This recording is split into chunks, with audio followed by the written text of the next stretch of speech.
मौलिक अधिकारों का निलंबन। अब हमें पढ़ना है मौलिक अधिकारों का निलंबन। निलंबन का मतलब सस्पेंशन। ये सस्पेंड कहाँ हो सकते हैं?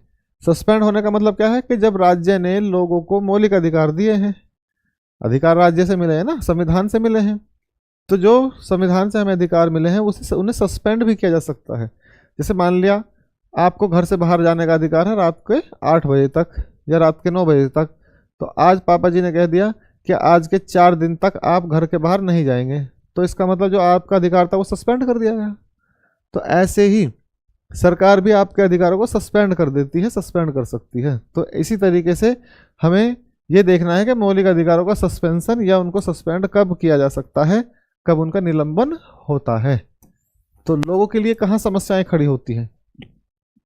तो देखो अत्यांतिक, इसका इसमें है कि ये अधिकार अत्यांतिक अधिकार नहीं है। अत्यांतिक का मतलब है कि नेगेटिव नहीं है। अत्यांतिक का मतलब है ये अधिकार कैसे नहीं है? नेगेटिव राइट्स नहीं है। नेगेटिव राइट्स का मतलब है ये निरपेक्ष नहीं है। कैसे नहीं है ये? निरपेक्ष। तो अत्यांतिक का ना होना या निरपेक्ष का ना होना, इसका सीधा सा मतलब है कि ये अनलिमिटेड नहीं है। अब अनलिमिटेड से भी नहीं समझ में आ रहा हो तो आप इसे ऐसे समझिए, जैसे मैं हर बार राइट टू स्पीच का एग्जांपल देता हूं, ठीक है? तो राइट टू स्पीच का या संघ बनाने का, ठीक है, या सम्मेलन करने का। जैसे मान लिया सम्मेलन करने का अधिकार है, तो अनुच्छेद 19 में सम्मेलन करने का अधिकार है।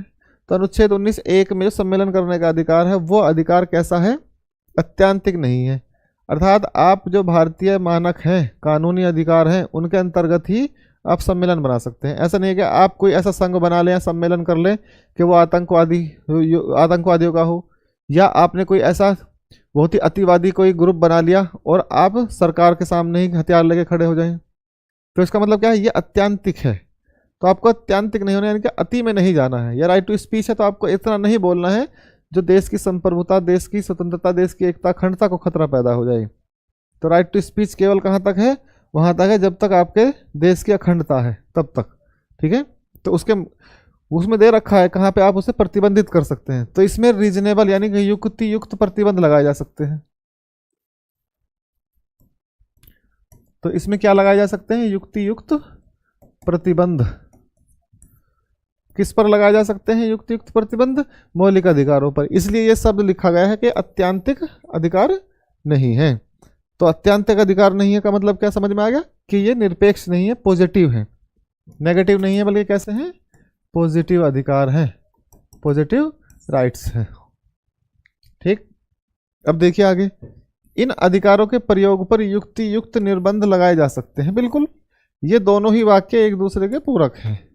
भाई जब ये अत्यांतिक नहीं है तो इसका सीधा सा मतलब है कि इन पर निर्बंधन लगाया जा सकता है। निर्बंधन का मतलब है कि इन पर रोक लगाई जा सकती है।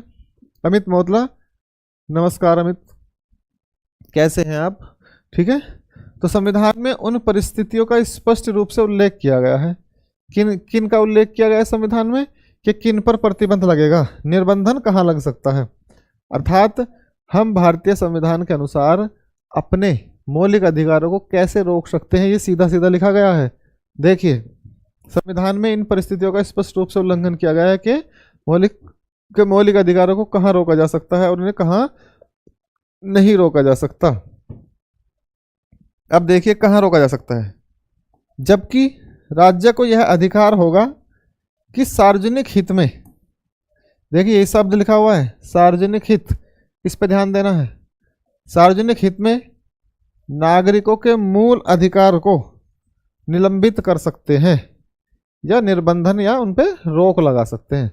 सार्वजनिक हित का मतलब है आप अपने अधिकार का उपयोग इस तरीके से नहीं करेंगे कि सामाजिक सद्भावना को कोई चोट पहुंचे, अर्थात सार्वजनिक हित उसके विपरीत हो जाए, तो ऐसा कोई काम नहीं करेंगे। जैसे आपको कहीं भी आने जाने की स्वतंत्रता है तो आप देश के किसी भी हिस्से में आ जा सकते हैं, सिंपल सी बात है, अनुच्छेद 19 कहता है। लेकिन अगर कहीं पे इंसर्जेंसी हुई है तो सरकार आपको रोक सकती है। क्यों? क्योंकि वो सार्वजनिक हित की बात है, ठीक है, वो पूरे राष्ट्र की बात है। जैसे आपको कहीं भी व्यापार करने की स्वतंत्रता है, लेकिन आपको किसी विशेष राज्य या विशेष क्षेत्र में जाके व्यापार नहीं कर सकते, तो सरकार उसे रोक सकती है कि आप इस जगह पर जाकर व्यापार नहीं कर सकते। क्यों? क्योंकि वहाँ उस क्षेत्र के सार्वजनिक हित की बात है।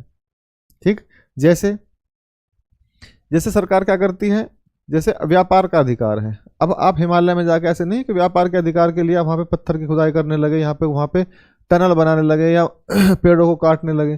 सार्वजनिक हित का मतलब है उस प्रकृति का और उसमें चारों ओर रहने वाले सोशल लोगों के लिए क्या वो सही है, क्या उसका कोई नेगेटिव इम्पैक्ट तो नहीं है। अगर कोई ऐसी बात आती है तो उस पर रोक लगाई जा सकती है। सार्वजनिक हित और क्या हो सकता है, समानता को लेकर अगर कोई ऐसी बात आती है, सार्वजनिक हित उससे प्रभावित होता है तो समानता के अधिकार को भी रोका जा सकता है। जैसे समानता का अधिकार सबको है लेकिन आरक्षण दिया गया है। अब कोई कह दे कि आरक्षण क्यों है भाई, आरक्षण सार्वजनिक हित के लिए है।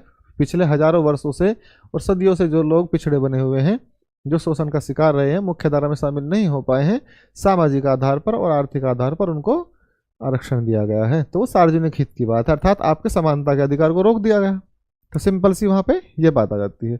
आगे और कहाँ रोक सकते हैं, किसी भी आधार पर जब सार्वजनिक हित की बात हो तो वहाँ पे रोका जा सकता है। ऐसे ही तो ये शब्द आपको याद रखना है। इसमें सार्वजनिक हित में और भी चीज़ें हैं, जैसे मैं आगे डिस्कस करूँगा।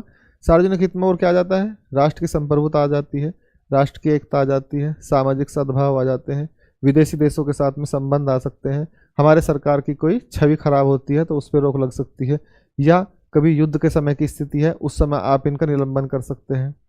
तो इस प्रकार से हम इनके निलंबन को समझ सकते हैं कि मौलिक अधिकारों के निलंबन को कहाँ किया जा सकता है, उन्हें कहाँ रोका जा सकता है। ठीक है, तो इस प्रकार से